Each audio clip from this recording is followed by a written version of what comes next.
बहन जी नमस्कार। सत्साई बहन जी क्या शुभ नाम है आपका? श्यामा दीक्षित। बहन जी कहाँ के रहने वाले हैं? हम जींद के, पहले राजस्थान के थे, वैसे रहे जींद सर्विस है। बहन जी संत रामपाल जी महाराज की शरण में आने से पहले आप कौन सी भक्ति करते थे, क्या साधनाएं करते थे? मैं देवी माता की साधना करया करती थी, उनकी परम भक्त थी। 8 साल से मैं उनकी पूजा करया करती, व्रत उपवास करा करती थी और उन्हीं की कृपा, उन्हीं की बातों में मैं चल्या करती थी, उन्हीं की बात में विश्वास होया करता था मेरे को। तो एक बार शशि बहन जी आई हमारे पास कि तू हमारे गुरुजी के पास चल श्यामा, गुरुजी हमारे बहुत अच्छे। मैं भाई मैं तो नहीं देवी की, तो मैं गई एक बार गुरुजी के पास, तो उन्होंने बताया भाई ऐसे ऐसे हमारे नियमों पर चलना होगा। मैं भाई मैं तो नहीं गुरुजी नियम पर नहीं चल सकती, मैं माता को नहीं छोड़ सकती। मैं ऐसे कह करके आ गई गुरुजी से। मैंने कहा भाई मैं नहीं नियम पर चल सकती, नहीं मैं माता को छोड़ सकती, मैं माता की परम भक्त हूँ। ऐसे करके एक बार मैं घूमने टहलने निकली तो रास्ते में जगराता हो रहा था, तो मैं भी वहां चली गई।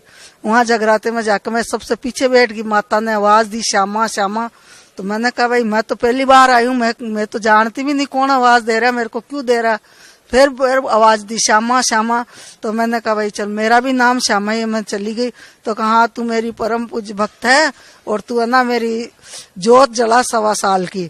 अगर जोत जलाएगी तो तेरे वारे न्यारे हो जाएंगे, और जोत नहीं जलाएगी तो फिर कुछ नहीं है। मैं भाई जला दूंगी, मेरे को तो 2 क्या चाहिए था। मैं तो बहुत खुश हुई, माता मेरे पर बड़ी प्रसन्न है। मैंने तो जोत जलानी शुरू कर दी। 1.25 साल के अंदर अंदर मेरा तो जो हेचरी का कारखाना था, 3 गाड़ियां थी और बहुत जनरल स्टोर था, कोठी थी, वो सब मेरी बिक गई 1.25 साल के अंदर अंदर। इतना टोटा हो गया, मेरा आदमी भी जेल में चला गया। फिर भी मैं माता की पूजा करती रही, जोत जलाती रही। एक दिन माता ने आकर के मेरे को कहा सपने में कि तू है ना, मैंने तो मेरे बस में था, मैंने तेरी बहुत मदद करी, लेकिन अब तू संत रामपाल जी महाराज की शरण में जा, वही तेरा उद्धार कर सकते। नहीं तो सब तेरा आदमी बेटे बहू सब खत्म हो जाएंगे, मर जाएंगे। मैं तो उसी टाइम शशि बहन जी थी टीचर, उसके पास गई मैं, शशि बहन जी मुझे गुरुजी के पास ले चलो। उसने कहा क्या हुआ, कि मैं ऐसे ऐसे मेरे साथ बीती। शशि बहन जी बोली चल तू चल गुरुजी के पास।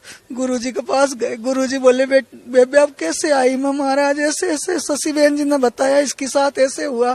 फिर महाराज ने मेरे को खाना भी खुआया, कहा तू 3 दिन की भूखी है बेटी, भोजन कर, फिर मैं तेरे को नाम दूंगा। फिर मालिक ने ऐसी कृपा बख्शी, मेरे को सिर पर हाथ रख कर मेरे को नाम दिया। जिस दिन से हमारे घर में वापिस सारी खुशियां लौट आई। सतगुरु परमात्मा आए तो साक्षात भगवान आए इस धरती पर और हमारा जीवन सुखी बढ़ा दिया। हम तो मरे हुए को जिंदा करा, मालिक ने छोड़ा की जय हो।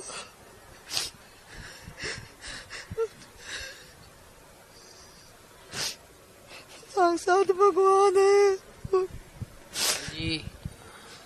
आप पहले माता की पूजा करते थे और आपको काफी उस पूजा से आपको काफी नुकसान हुआ, आपने उसको नुकसान हुआ भगत जी 30 लाख का।